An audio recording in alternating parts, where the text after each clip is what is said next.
From the art of the deal to keeping it real. Live from the Simply Vegas studios, it's The Power Move with John Gafford. Back again for another fun-filled episode of The Power Move. We're a little short today. Well, I'm telling you, the studio's a little empty, a little quiet. Real empty. It's just quiet. Me and you today, huh? I know. I feel like it's, for those of you guys that are big Connell fans, I want to go ahead and turn this off, just skip to another episode because go on to the next one. Connell's off doing Connell things. He has decided to take off and go climb mountains. What is it? It's the 3 highest peaks or something in. Where's he at? In the Ireland? UK. He's in Ireland. He's like, I'm going to climb the 3 highest peaks in Ireland. I'm like, is there high peaks there, or is it just they're mounds? This seems to me like an excuse to go drink get beer. Away. It just this was a Europe vacation. Yeah, he probably went with one of his best guy pals. He did. He said his buddy hit him up and said, "Hey, did you ever hear about this thing?" And he said, "Yeah, man, I want to go do it. So we can burn time and we go do that." That's pretty much it. So today it's mano a mano with Colt. We are not going to take a deep dive into Colt's mind, because that's a dark and scary place, and I just don't know if I can do another couple of weeks of Colt streaming down my social media feed, laying on the couch. I don't think I can take that again. That cracked me up. I was walking into MGM, and that's the first thing that popped up. I'm like, Jesus. Oh, of course. Rock bottom. Of course. Hit rock bottom. Of course. Today, what we're going to do, man, is I remember how excited you got. I was like, what am I going to do to excite you? We were supposed to have my dude Sean Kelly on today. Sean broke his foot playing a celebrity basketball game with Floyd Mayweather. He's like, I'm going to dunk on Floyd. I'm like, dude, I'm pretty sure you could dunk on Floyd from your knees. But yeah. Okay. But yeah, he like broke his ankle. It was brutal. I saw him on social media. Hurts. I've been texting back and forth with him today, and he's not going to make it. So I promise we will have Sean on another day. But, in my genius, I try to think, what got Colt the most excited? What got you riled up? What dug deep into Colt? Right. What are we going to talk about? Yeah, now? what do we do? And it was like the most excited I can remember him being on an episode is when we did the 48 Laws of Power with Jordan Peterson.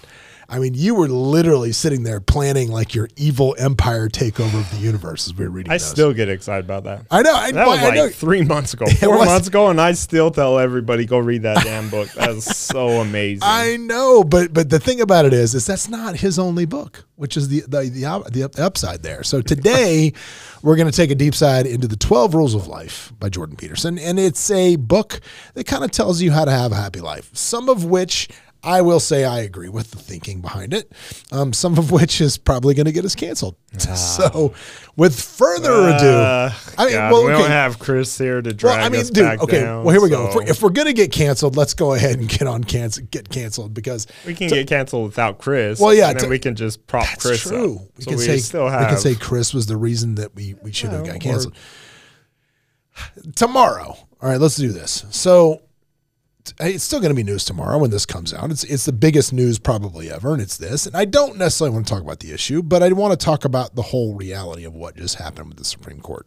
Oh, I thought you were going to talk about the Golden Knights missing playoffs. No. I mean, I've already blocked that out. Does DeBoer still have a job? Still have a job? Right now, he shouldn't. He shouldn't. He should be. Oh God, never mind. That dude should be. He should be. Yeah, he should. Whatever. I don't want to talk about the Knights, but I want to talk about more importantly what happened in the Supreme Court. I'm trying to get off this Supreme Court subject. No. It's okay. We're not gonna take a side and have protesters out front. What we're going to talk about is the concept of what happened, because the concept of what happened has never happened in the history of this country. Never should have. In the history, which is. I'm sure you guys have all seen the headlines about Supreme Court to overturn Roe versus Wade. You've all seen that. And again, not going to get into the issue. Not going to get. The main reason I'm not going to get into the issue is because, I don't like to talk about issues like that. I mean, it's not that I'm scared to talk about it, but I don't want to talk about it unless I have somebody here that has a counterpoint. Because otherwise we have kind of an echo chamber. Yeah, and I don't want. You usually have the same thought. I mean, I can always play devil's advocate, but I'm not financially responsible or set up like you are where I could get canceled for the rest of my life and be okay. No, because the point is of the show, again, to have a constructive dialogue, but I'm not going to dive deep into a hotbed issue unless we have somebody here that views it on the other side. It doesn't make any sense. But what I do have an issue with is the fact that somebody, some human, took it upon themselves to take a draft of an opinion from the Supreme Court, a draft, nothing done, a draft that it was circulated amongst the justices, which is how these things have been decided since the creation of our great country, and decided in their own little brain that they were going to be the savior of America and leak it to Politico is what they decided. And I really genuinely hope that they figure out who did this and that they disbar them from ever practicing law. Yep. Because for them to do that, they obviously didn't learn anything in law school. Because it's got to be somebody that went to law school. They're clerking for one of these judges. It's not the janitor. You don't have some random guy seeing these documents at all. The janitor didn't happen to find an open laptop in one of the offices. This is somebody clerking for one of the more than likely liberal justices, and just decided to be the liberal savior and decided this was their pathway to fortune, fame, or self-redemption, or what, or martyrdom, or whatever the hell they thought it was.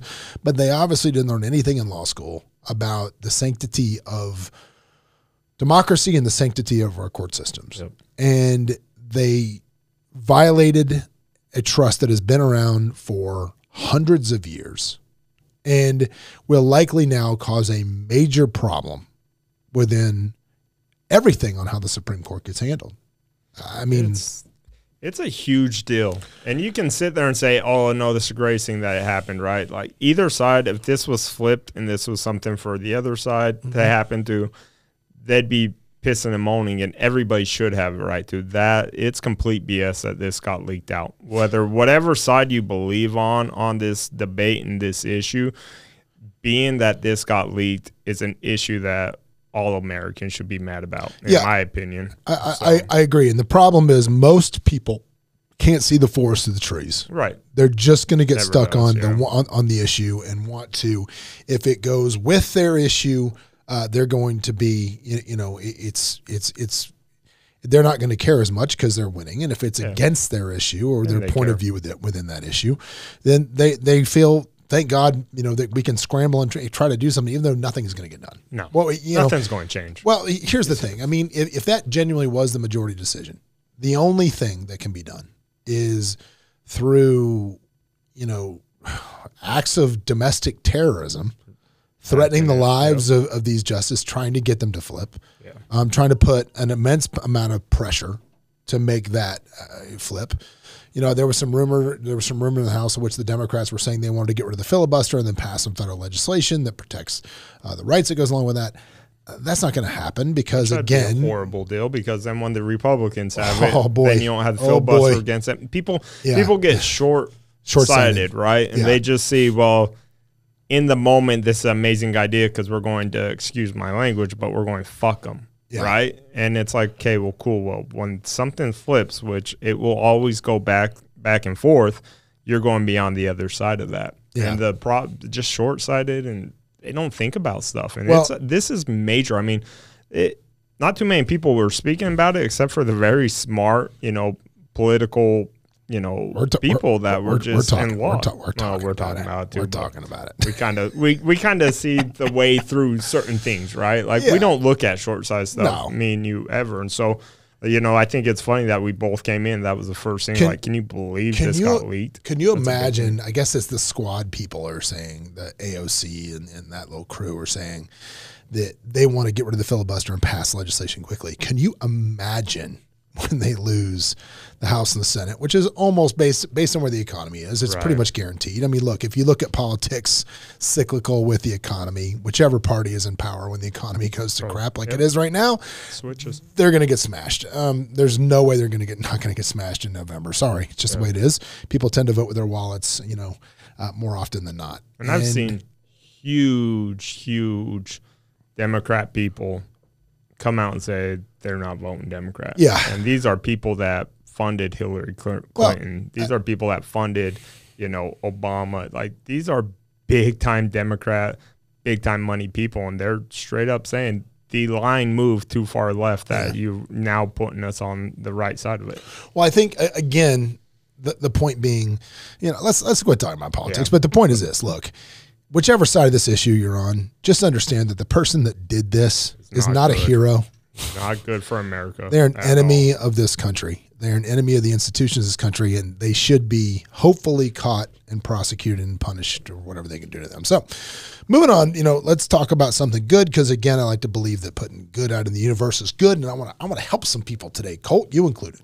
Let's try to help. Let's see if you can help me. I need to help you, Colt. I need to feel like you need some better advice for how to live your life. So let's jump into, again, Jordan Peterson's 12 Rules of Life. And I love this because I'm going to expect you to comment on every one of them. And there's one of them in here that I'm going to be smart. I can't wait to see. I don't have Chris here, so I'm not going to go off the rails as rapid usual. Fire. Yeah. Rapid fire. Here we go.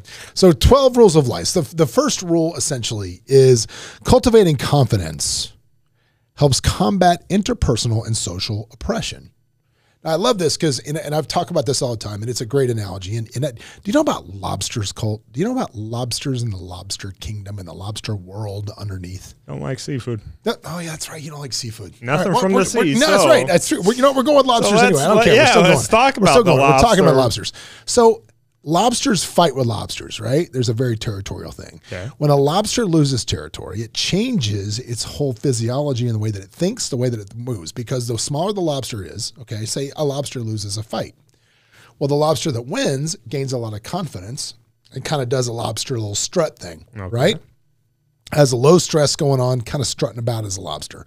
The one that loses remembers the loss and now kind of goes into this walking around like, oh crap, somebody's going to eat me, somebody's going to kill me, somebody's going to hurt me, somebody's going to kill me. Now, when you walk around, when the lobster cruises around with that mentality, it changes the physiology, not just the psychology, but the physiology of the lobster, and starts this ball rolling down a hill with the lobster. It'll be smaller.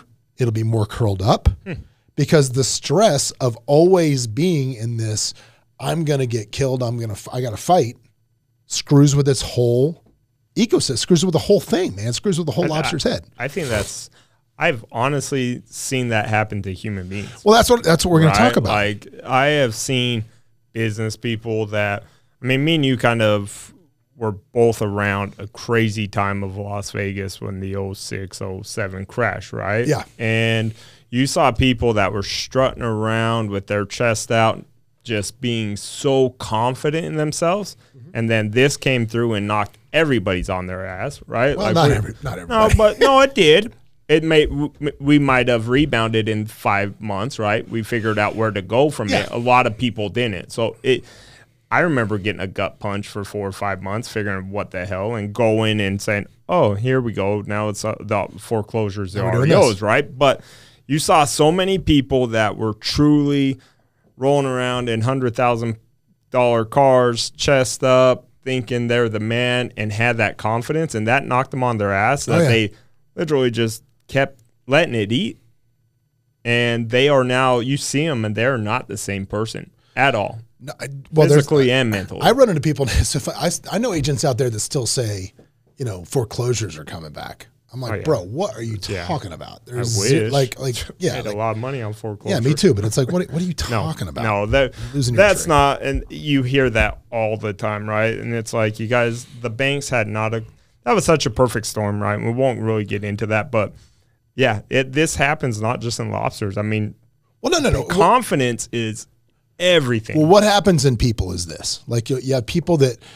Again, people that are impoverished. This is why people that that are struggling financially, the stress kicks in, and then the ball gets rolling down the hill. Those are the people that tend to lean into vice things like drugs and drinking, and it just spirals and spirals and spirals and spirals down. So that's a worse thing. Yeah, there is nothing. I tell people on my team all the time, if you want to change your life, here it comes. You ready? I'll tell you how to change your life, Cole. This is how you change your life. You ready? Do this for 30 days and see if it makes a difference. Smoke cigars and scotch. No, don't smoke cigars and drink scotch. This isn't really going to help with you because you kind of walk it already, right? But imagine that a string is attached to the center of your chest, right here, right? And there's an imaginary hand pulling it up towards like a 45-degree angle straight up over, like towards out over your head, like under your nose and straight up in your eyes, 45-degree angle up. If you walk around like that, like just chest up all the time for 30 days, your life will be different in that 30 days. Why? Because people perceive you differently. You know, it's easy to find and easy to study. People don't bother to like research and train themselves how to walk into a room. Mm-hmm. How do you walk in a room, Colt? How do you walk in a room? Dressed up and confident. Which you are always dressed up. I'll give you that. Colt always rocking the suit, almost. Always looking snazzy. I'll give you the snazzy. But you are too, right? Yeah, I mean, most of the time I try to be. I try to be. Put together. You know what? Maybe not dressed up, but put together. I always tell people, if I go to a gym, I'm ironing my shirt, right? Like, yeah, it might not look the nice, but if you go in with a wrinkly shirt anywhere, people are going to be like, this guy's a hot mess. You know, I was just at I just went to an event, you know, and it was a lot of power players around Las Vegas. And, you know, I was dressed really nice. And everybody made it a point to come and figure out who the hell I was. Exactly. Because I was probably the least most important person there, you know, but everybody passed by, everybody come to me. It's so funny. You know, I always think back as you read the books and it talks about you walk in, shoulders back, you know, you got to smile. Yep. Lead with a smile. Yeah. When I walk in, you don't know anybody, walk in and smile. Act like you own the joint. It's so funny. I always think back, there's a scene in the movie Fast Times at Ridgemont High where the dude one guy, Damone, is trying to tell his little buddy how to go on a date. And at one point he goes, no matter where you go, you act like it's the place to be. And he's like, isn't this great? like that. And I'm like, that is so true about walking into any room. Oh, I love that. If you just walk in and look approachable. Yeah. I mean, now look, you and I do have some advantages. I'm not going to lie. Yeah. We're both pretty tall. Yeah. We walk in, especially we walk in a room together, you know, people kind of go, hey, who are these guys? These guys? Yeah, which is funny because even, you know, like what was that? Thursday night at the draft. At the draft, which is pretty funny. So quick story. We didn't even talk about the monorail ride. How'd you like the monorail? Yep. I have officially now ridden the monorail, which is in Vegas. Amazing. Is something I didn't think I was going to do. And you know what? Not bad. Not as bad as people make it sound. I'll tell you that. I think that tetanus takes about at least 10 days to show up, so I'm not sure if I'm out of the woods yet. We're going to see 4 or 5 days if we're there. But yeah, so we go to the draft, which was cool, and took one look at that crowd, and it was like, no thanks. Let's go to the bar. Yeah, we went and saw my buddy Noel at his ice bar, which was cool. And then I get a text that a good friend of mine, or some good friends of mine, are playing a private event over at Bellagio, which is across the street. So we went over to that, and it was Kevin Griffin from Better Than Ezra, Mark McGrath from Sugar Ray, and Emerson Hart from Tonic. And they played together as a trio sometimes for private events. And it's cool because they just kind of play each other's hits, and it's a cool thing. How many bangers those guys had. Yeah, it's hit fest, which is kind of funny. But anyway, me and Colt just go rolling up in there, walking in the green room, open the door. What's up? You know, and what's funny is that, you know, we just open the door, and of course, everybody in the green room, I don't know anybody in there at that point. But I'm they know everybody that's supposed to be there. Yeah. And they're looking at you, and I'm like, I'm just like, where's the band? Yeah. And they're like, oh, you're Kevin's friend. Yeah. And it was fine. You know, right? Yeah. And again, I think it's just, in a lot of situations, it's how you carry yourself. I mean, I've gotten into a lot of places where I probably shouldn't have gotten in, 100% based on how I carried myself, like I was supposed to be there. Me and Scott were laughing. We were at Cromwell when it first opened. I was sitting at one of the bars having a drink because I knew one of the bartenders that had moved there from the Palms. And welcome back Palms too, by the way. Oh, yeah. And excited about that. We went by there on Friday. Did you? Yeah, I'll get to that in a minute. But anyway, we're sitting at Cromwell talking to a bartender, and Scott said something like, you know, I'd like to see Dre's, the new Dre's upstairs.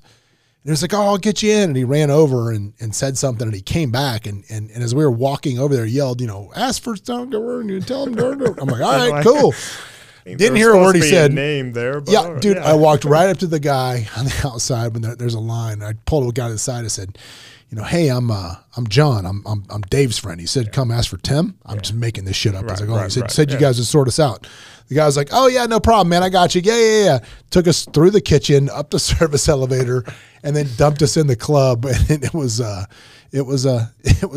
interesting because literally, not there's anything wrong with this, but me and Scott were the only two white dudes in the whole club. Oh, God, yeah. And especially when Dre started opening up, man, they had a lot which is cool.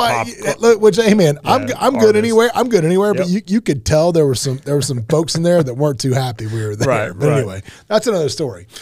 But back to the Palms, which we can talk about, which we did go to on Friday. I got mixed feelings about it, man. So, was it pretty much the same? Yes, they did not change anything. Yeah. Thank God, because if you've been to what was Hard Rock and now Virgin, they ruined that place. Just told the client today, stay away from that. Yeah, it went from a beautiful room to looking like, an Indian casino. Yeah. Which if you've ever been to like one of those like weird side of the road, middle of nowhere Indian casinos, you know what I'm talking about. You know what they look like, and that's what Virgin looks like. So they did not, no. I will say in the decoration of the hotel, there's no tribal influence whatsoever, which I thought was smart. Yep. Because it doesn't work. That's not Vegas. Yeah, it doesn't work in Vegas. But yeah, a lot of the employees that were there were employees that worked there when my wife worked there and have now come back, which is cool that they came back. But I couldn't get my head around I was happy to see them. Right. I'm happy to see them. But then part of me is also like, what are you doing here? It's weird. They sat there for 2 years for these jobs. Yeah, waiting for them to come back. And just, I'll say the bartenders, I think, were different than the girls that were working the pit. The girls that were working on the floor that Gidget knew were bitter. They were already bitter, and it's like second night, and they were bitter. The bartender guys are like, "Hey, man, we got like 5 jobs. We'll just pick this one up because I'm not getting rugged again." You know what I mean? They're like, smart. Yeah, we'll come work some shifts here, but I ain't getting rugged.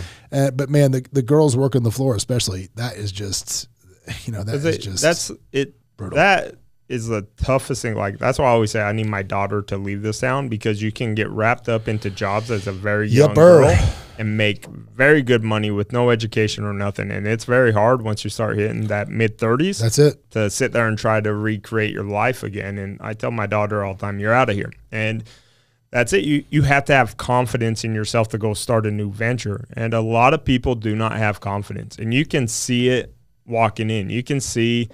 And it's funny, especially when you get into money crowds, because you can tell who made money off of being a business person and who now made money off of not even like tech, but like just different avenues that way, because those guys still don't have confidence in themselves. Yeah. And they could be rolling up in a $300,000 car or stuff. They get out with no confidence, when the business guy that's made it, usually they made it because of their confidence. I'm going to make a plea based on something you just said. And here's my plea, because I had an experience Saturday night that I didn't love. Friday night. We tried to go to Aria to go to Catch, that restaurant. And I've never been there. But I figured we'll go check it out. And literally on Open Table, there was like every time slot you wanted. And so we get there, and the hostesses are all young, attractive, but maybe 19, 20-year-old girls, right? And we got seated, and they always seat in like I'm a big dude, my wife's dressed nice, but they seat us like a weird like deuce that's in a row of like deuce tables. Yeah. When there's these round booths everywhere, and there's 2 people sitting at like every round booth, right? And there's like you in the middle, and they sit me in the middle of this in this weird table, and like look, one of the things I always tell people, like, it's funny, my new thing when people say, what is the one thing you would tell your younger self? Like if you give your younger self advice, it's send back bad food you're paying for. Oh, yeah. And what I mean by that is people are like, what? That's like weird advice. I'm like, no. The reason I say send back food that's not good is because if you're paying for it, you should have an expectation that it's going to be good. And if you will settle for a bad meal that you're paying for, it's easy to send back. What else are you going to settle for in your life? Stop settling. So I don't settle for bad tables. If you give me a cruddy table, hey, man, I'm going to ask. I asked nicely. Yeah. I wasn't a jerk. I said, excuse me, I'm really sorry. I'm kind of a big dude. Yeah. Would it be okay if we got this table over there? Can you check? And the little 19-year-old waitress or hostess runs away and comes back like 4 minutes later, whatever it was. We're standing in the middle of the dining room. And she goes, you can have this table. And it was the 4 top next to the weird 2 top that I was in. I'm like, no, I don't do anything. No, I wanted to get that table. Right. Dude, keep in mind, this is not 9:30 prime time. It's 6:30. Yeah. Like we were grabbing an early bite because we wanted to go to the Palms, right? This is early. And I say, can we sit at, would you, I'm sorry, let me specify clear. We'd like to sit at that table. Right. And she goes, that table's reserved. And I was like, at 9 o'clock. At 6:30? Yeah. I'm like, and every other table like this had a deuce in it, which was crazy. Right. I'm like, all right. And she just walked away like could care less. You know, I ended up asking the manager, I said, hey, would you mind if we moved over here? Because he walked by. And this dude acting like he's running the front door at Pure back in the day. It gave me the same thing. Sorry, that table's reserved. And I'm like, I didn't see anywhere on anything where you could reserve a specific table. You're telling me that specific table is reserved. Right. Table number 52 or whatever the number is, that table is reserved. The guy's like, yes, sir. So I was like, you know what? We'll go eat somewhere else. I went to Bardo and had a wonderful experience. But that was a long way to get to this. Here's my recommendation, Las Vegas restaurateurs, and here's what it is. Stop hiring 19-year-old hot hostesses. And I'm going to tell you why. Because all they are is super bitter that they're not bottle girls. Yep. They're all pissed off that they're there paying whatever you're paying them instead of working at Hakkasan, carrying out a bottle of Grey Goose to a table and making, 15 grand a night. They're pissed off about it. It's pain. Every time I go to a restaurant in this town with a young hostess, she's pissed off that she's doing what she's doing. Right. Conversely, you go to Joe Stonecrab and you have the maitre d' out front. Right. How happy is he to see you every time you see him? Yeah. What level of service is he presenting you? Dude, get away from hostesses, get back to maitre d's, and I think that'll raise the level of service across the board here 100%. In Las Vegas. 100%. Or take a week and explain to them sales. Like, you are the first point of contact for your restaurant that's probably making, bringing in $20 million a year. You should have a good point of sales. Like, I went to the cigar bar. Yeah. I'm at the cigar bar quite a bit on Friday nights. Had a bad experience too. I was like, those are all reserved.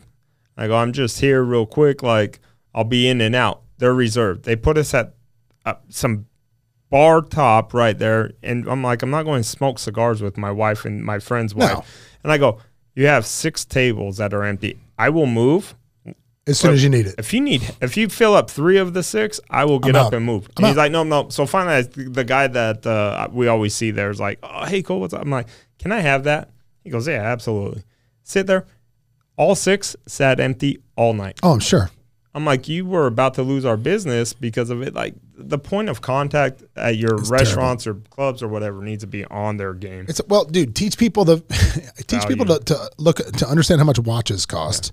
To look at this. I'm thinking to myself, because we were dressed a little down Saturday or whatever, but I'm like, you can always bro, just look at my wife's ring. Right arm. Look at her wrist. That's it. And he should have known, and that was the end of it.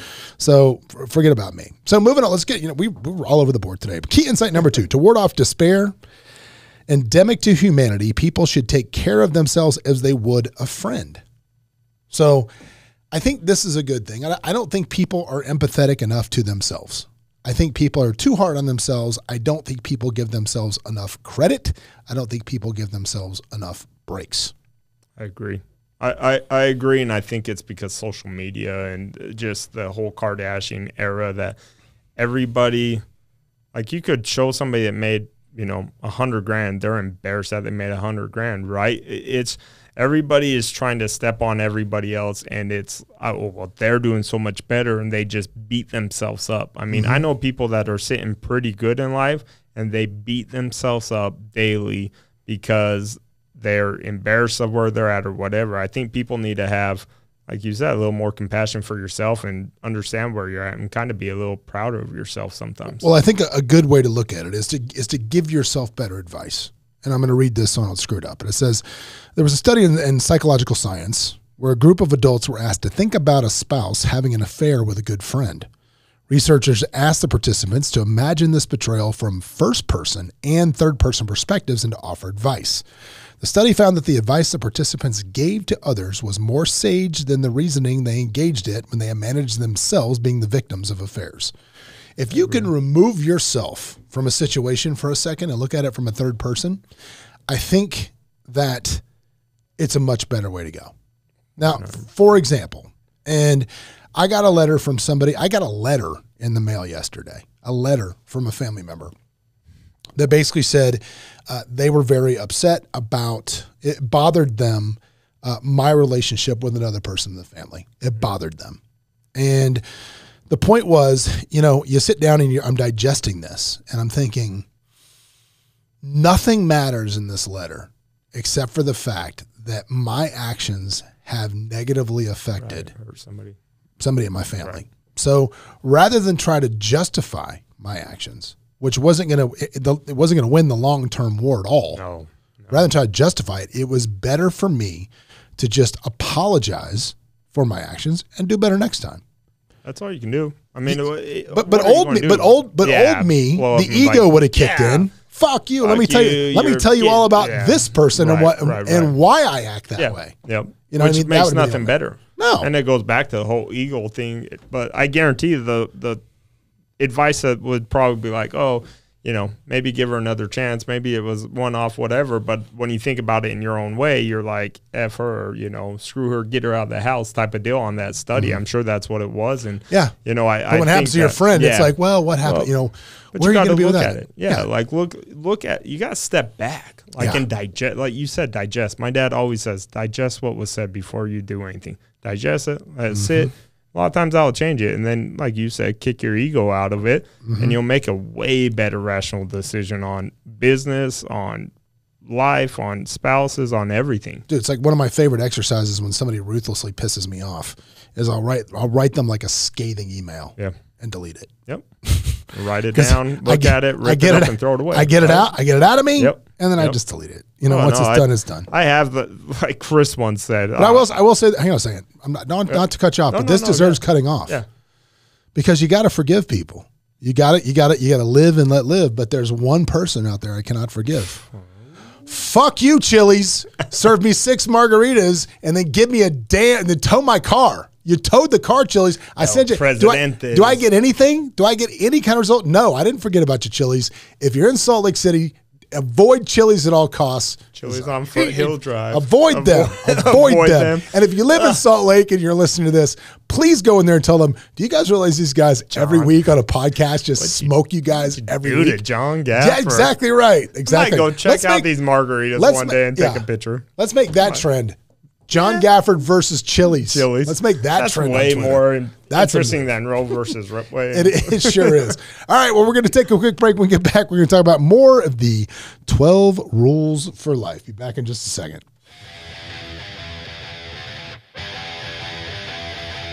Hey, it's John Gafford. If you want to catch up more and see what we're doing, you can always go to thejohngafford.com.